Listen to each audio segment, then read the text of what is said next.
Welcome to the regular Faroes News Report. Hello. Today we're looking at a whole range of major decisions and quite a few debates happening across the Faroes. That's right. We've got everything from legal challenges to elections, all the way to some pretty intense geopolitical discussions. So we'll start with the news section, just the facts. The headlines for today are nullification of the Runavík municipal election, Faroe Islands business electricity prices highest in Europe, the Faroes housing price doubling trend. and a dispute over Faroes tax and Norwegian seafarers. Then we'll move into the opinion section, the commentary. First, the mayor's response to that election nullification. A push to start drilling for oil and gas. A pretty stark warning about security in Russia. Debates on infrastructure, a new tourism tax, and shortening the work week. And then a few more on pension age, youth migration, and finally some pretty serious accusations about tax policy. So let's get into it.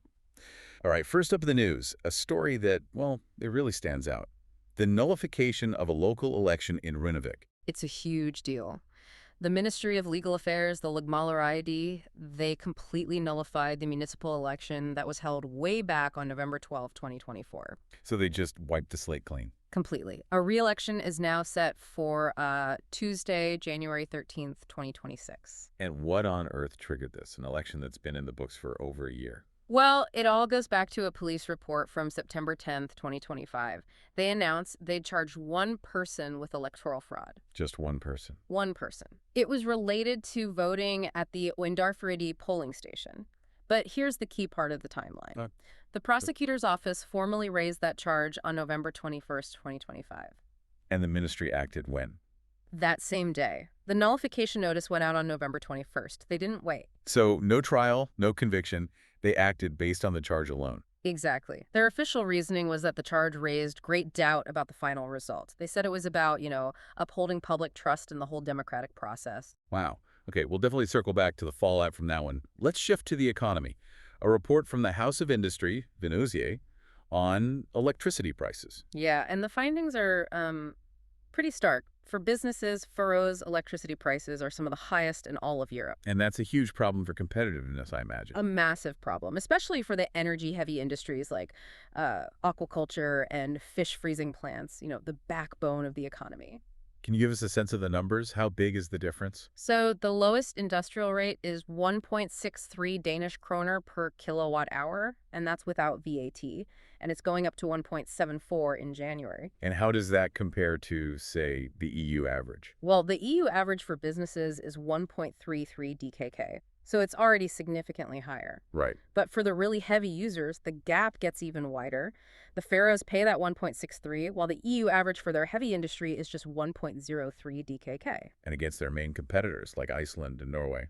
The report says the prices are manifold higher, so not just a little bit more, but multiples higher. And this is despite the Faroes having a higher proportion of renewable energy than the EU average. It is.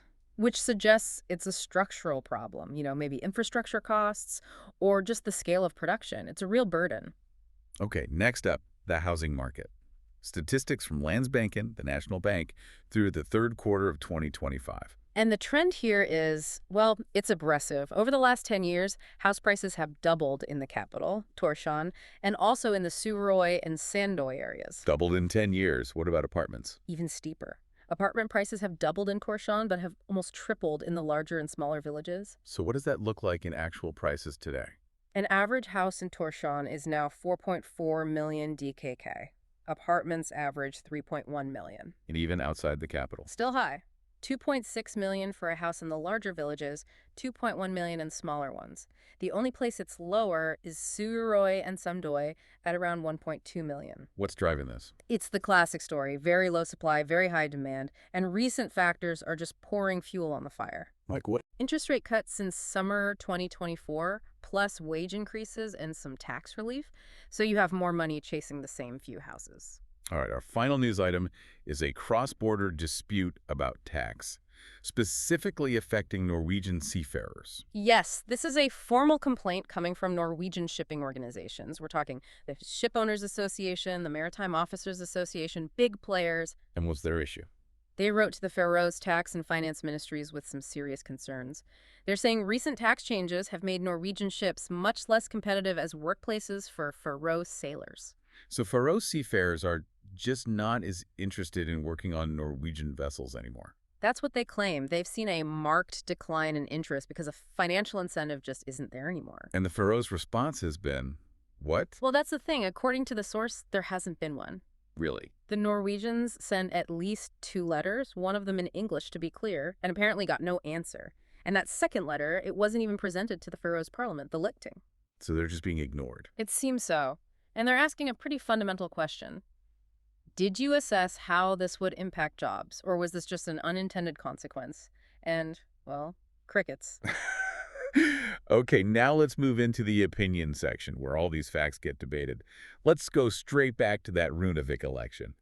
The mayor, Torbjørn Jacobsen, has responded. Oh, he has. He sent a letter to the Prime Minister and the Minister of Legal Affairs, and he did not hold back. He called the decision to nullify the entire election drastic. What's his main line of argument? He says the whole thing is based on a charge related to one single vote. One. He calls it an unconcrete and uncertain foundation. So he's challenging the legal basis for it. Absolutely. He's leaning hard on a fundamental principle of law. You're innocent until proven guilty in a court, not by a ministry. He's saying the ministry acted on suspicion alone, and that's not enough to throw out a democratic mandate. And this must create a ton of practical problems for the municipality. A huge mess. And he raises all these questions, like what happens if the person is acquitted? Does the old council come back? That's a good question. And can you just have a re-election in that one polling station? And maybe most importantly, who's going to pay for this? The 2024 election cost the municipality almost 300,000 DKK. Is the ministry on the hook for that? That's what he's asking. He's also demanding full access to all the documents and communications that led to this decision. He wants to see everything. All right, moving from local politics to national resources. There's a piece from Elbeth Mercedes Gunlig's daughter pushing to drill for oil. Yes, she's with the People's Party, Folkeflokkeren, and her message is simple. Get started and drill now. What's the background here? I thought they had looked for oil before. They have. The Faroes got the rights to their subsoil in 1992. They drilled 9 wells up until 2014 and confirmed oil and gas are there. They never found it in commercially viable amounts. So why does she think now is the time? She argues the problem isn't the geology, it's the government's tax policy. She says it makes the area uncompetitive. How so? The hydrocarbon tax is 27%. There was a proposal to lower it to the standard corporate rate of 18%, but it failed. She sees that 9% difference as the key barrier to investment. And there's oil right next door, isn't there? Literally. She points to the Rosebank field, which is just 11 kilometers from the Faroes boundary. It has 500 million barrels of oil and gas. And she mentions a statistic about the number of wells. Yeah, the old industry saying that you need to drill about 10 wells before you make a big find. The Faroes have drilled 9. So the argument is they're just one well away from a massive economic boom. That's the idea. Thousands of jobs, funding for welfare, infrastructure, even the green transition. It's framed as the solution to, well, almost everything. Okay, a sharp pivot now to security and a very critical take on the Faroes' relationship with Russia from Georgios Skalle. This is a really sensitive topic. He attacks the current fishing quota agreement with Russia on 2 fronts. Economics and security. Exactly. Economically, he says the deal is terrible for the Faroes. He calls it a Russian self-service buffet. Strong words. And on the security side. He directly confronts this local idea that Russia isn't a threat. He points to Ukraine, to how Russia treats its own people, and then he brings it closer to home. How so? He mentions recent incidents like the British detaining a Russian warship or an attempt to blind a British surveillance plane with a laser near Scotland. Yeah. He's saying the threat is real, and it's right there. And this whole debate is focused on one specific new law, right? It is. Russia has threatened to close its market to Faroes fish if the Faroes give their own authorities the right to exclude ships they suspect of espionage or sabotage. Just the right to do it, not that they have to do it. Correct. It's a power Norway already has. But Russia is drawing a line in the sand. And some political parties are siding with Russia's position on this. The article names Folkeflokkeren and Sambandsflokkeren as opposing this new power. Skalle warns that giving into this threat is a huge step away from Europe and towards Russia, which could risk their access to the much larger European market. Sticking with big national decisions, Grímur Sundstein from Folkeflokkeren writes about infrastructure and government deficits. Right. He points out a tough fiscal reality. Yeah. The National Treasury is running a deficit for the fourth year in a row. Meaning more expenses than income. Exactly. Which suggests there's not a lot of money lying around for big new projects like tunnels. And he's got a specific tunnel project in his sights. He does, the Vestmanna Tunnel. He says it's not being prioritized and questions its cost estimate. It's priced up to 900 million DKK, which includes a huge 40% risk allowance. He thinks that's too high. He questions why it's so high when the ground in that area is well known. But then he implies the Suðuroy Tunnel is getting prioritized, even though it involves drilling in unknown terrain under the sea, which is, much riskier. Okay, let's talk tourism. There's a plan for a new lodging tax. Yes, the government wants to bring in a per-night tax on foreign tourists starting in the new year. The idea is to use the money to maintain areas that are, feeling the impact of more visitors. And how did this go over with the business committee? It was a split decision. The majority, which is the coalition parties and the Union Party, they supported it. They even suggested making it stronger by removing a proposed 200 DKK cap, at least for now. But the opposition wasn't having it. Not at all. The minority from Folkeflokkeren, they oppose the whole thing. They argue it would be impossible to administer and that it's just a bad idea to overtax a growing industry. Now, for labor policy, the unions are getting impatient about a campaign promise. Very impatient. Fackfélagssamstarfi, which represents multiple unions, published an open letter. To whom? Directly to the leaders of the three governing coalition parties. They're asking a very simple question. When will the work week be shortened by law? And they've asked this before. They have. They asked back in October and got no answer, so now they're going public with it. Why the urgency now? They point out that the next election is less than a year away.